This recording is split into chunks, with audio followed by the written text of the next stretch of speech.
incredible harm to this little girl. They caused just almost life-ending harm and certainly life-altering harm to this little girl.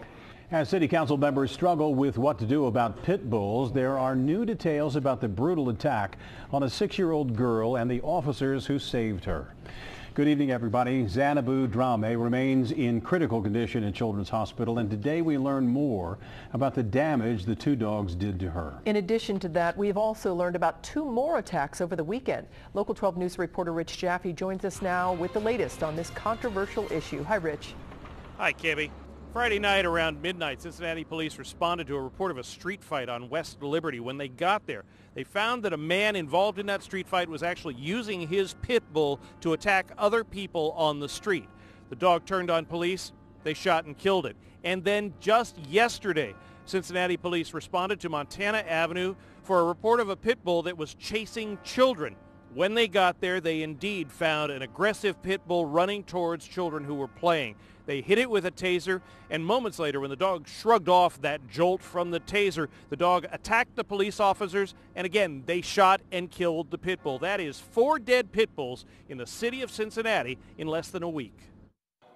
As Police Lieutenant Colonel Jim Whalen briefed the members of the Law and Public Safety Committee about last week's pit bull attack on 6-year-old Zainabou Drame, you could hear him trying to keep his voice from cracking.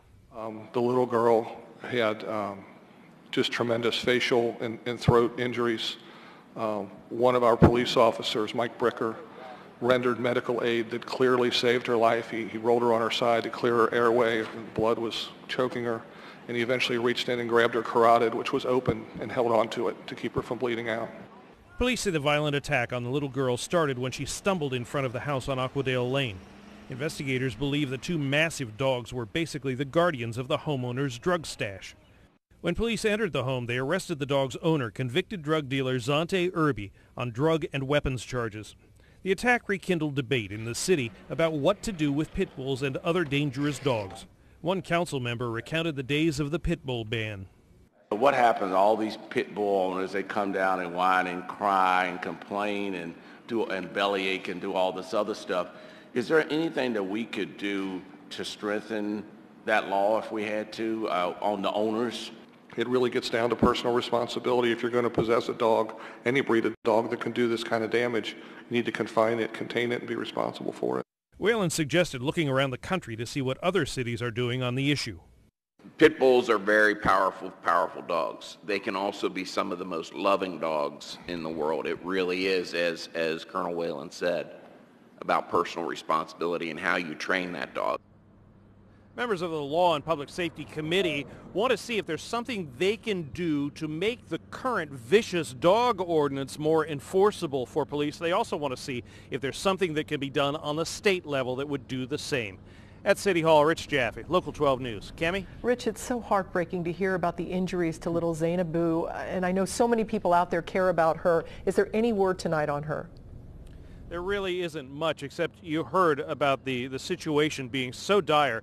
That officer, Bricker, who responded and saved her life, he was taking steps to fix her on that site. That nothing different than what you do on a battlefield. It's really a tremendous effort by the police officers to save her life in general. At this point, the best I can tell you is I'm hearing from a lot of people that she may well require medical treatment and medical assistance for the rest of her life. Wow, and I'm sure it was traumatizing for that officer, too, who responded and had to do all that. Oh. Just brutal. All right, Rich, thank you. Now, the owner of the pit bull, Zainabou Drame, remains behind bars at the Justice Center. His mother, Valoris White, is out on bond, charged with permitting drug trafficking in the home.